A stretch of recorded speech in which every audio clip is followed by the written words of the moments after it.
anchor of Power to Truth here on eNCA, Professor JJ Tabane. JJ, thanks so much for joining us.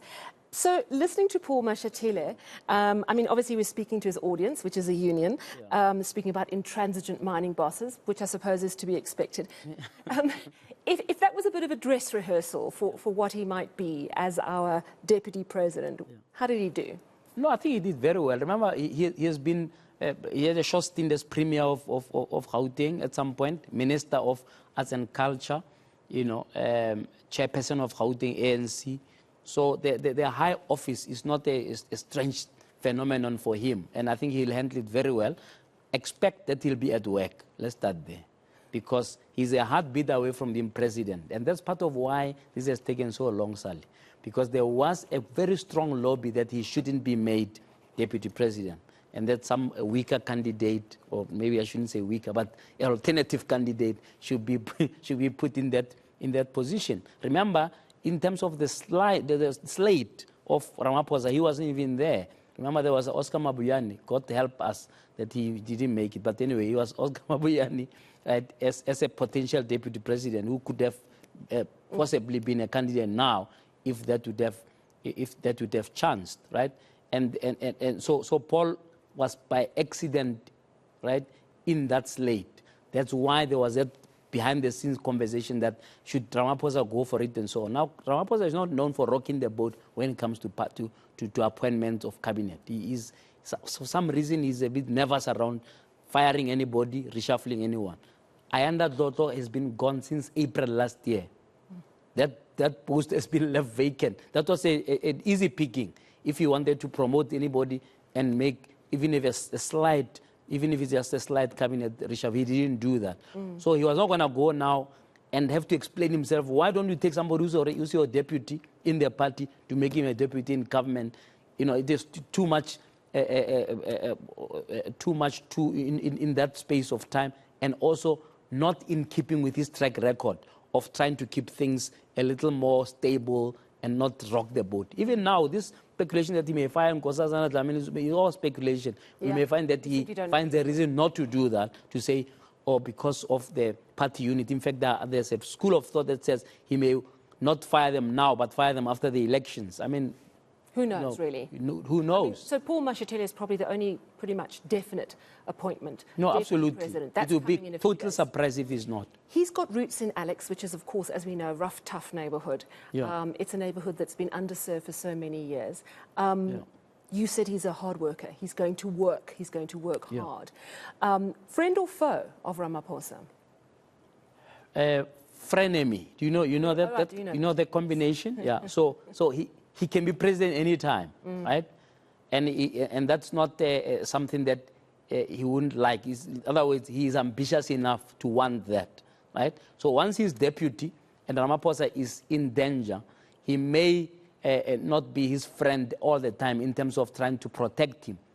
Today we've seen what happened with the Palapala story. So it didn't so much as go away as it was anticipated by how the Parliamentary Caucus of the ANC dealt with it and how the conference of the ANC dealt with it. It wasn't on the table. Yeah, it was astonishing. I mean, what happened in December. Shocking. And let's focus now on what happened today. So the Constitutional Court, the President applying for direct access to the Constitutional Court. Basically, do not pass begin, do not collect 200 rands. Go directly to the Constitutional Court. Please, will you decide if this report is actually worth the paper it's written on? The Constitutional Court coming back today saying, sorry, not for us. Take it away. Absolutely. Maybe he was trying the Zondo magic. I mean, it doesn't exactly. It doesn't have anything to do with what's in the report. No judgment on the report itself. But what do you think the president's next move should be? Bearing in mind he probably just wants this issue to go away. Yeah. Well, his next move should have been his first move. He should have gone to a lower court, right? So I'm not sure what the reasoning was to go straight to a constitutional court and make it a big constitutional thing, etc. In fact, in my view, that's not strategic.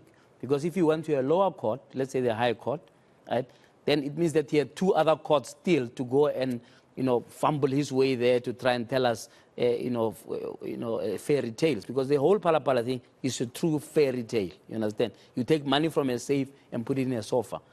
If you took it from a sofa into a safe, I would understand that you are trying to keep it safer.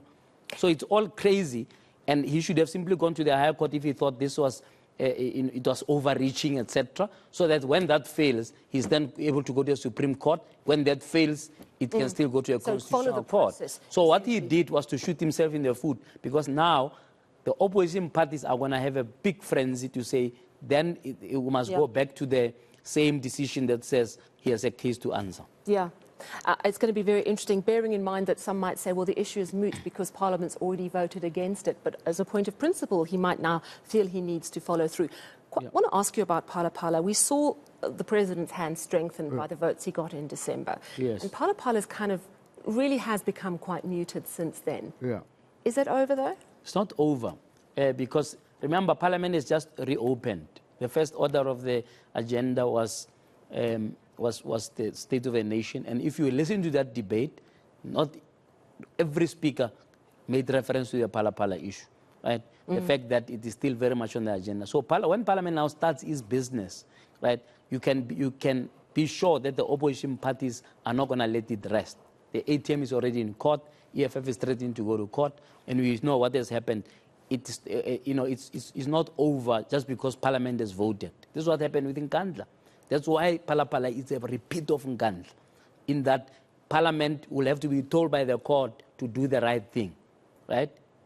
And told that because you are many and you are majority, it doesn't mean you can just ignore the right thing. So it's been quiet, but it's by no means over. I have to ask you, because I know you've got a very special guest tonight at 8 o'clock on Power to Truth. Tell us about it. Absolutely. Professor Mamoketi Pakeng, the VC, the outgoing VC of UCT, is talking to us tonight. We want to understand, what has been her experience in her first term. But she's finished 5 years as VC. She was actually voted by the Senate to continue for another 5 years. When all of these things that have happened at UCT happened, that has now caused her to leave early. So we're going to be going behind the scenes for her to probably tell us. She's been very quiet in the media. She's tried not to engage too much in the media. We know the media side. I mean, the Daily Maverick has gone to town. They have got a whole compendium, of her stories about what's happening at UCT, Media 24 similarly, etc. So today is for her chance to give us a context and say, why did all these things happen? What in her part could she have done differently? Of course, I'll obviously ask that. Yeah, sure. And then what is she going to do next? Remember, this is a person who, is one of the most celebrated international mathematicians, and also been declared one of the most influential academics in Africa just a few years ago. So what is she going to do with that talent? Yeah. There's been some international universities scouting for her.